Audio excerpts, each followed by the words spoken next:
Dans moins de 4 semaines, les candidats au baccalauréat en Côte d'Ivoire répondront à leur convocation pour l'examen de fin d'année.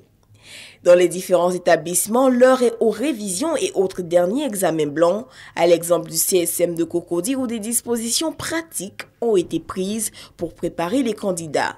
Nous sommes en train de faire un second examen blanc qui nous permet d'avoir une idée de la valeur de nos élèves.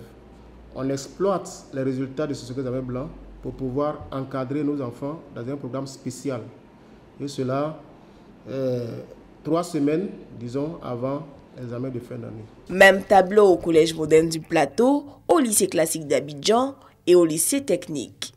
Mais dans toute cette ambiance bon enfant, plusieurs autres formes de stratégies moins conventionnelles se dévoilent loin des caméras, la tricherie. Les élèves surtout utilisent les portables pour communiquer.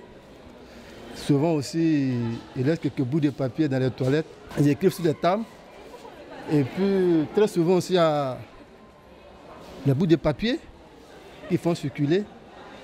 Mais nous, dans nos cas aussi, on a mis toutes les techniques pour que tout cela soit pallié.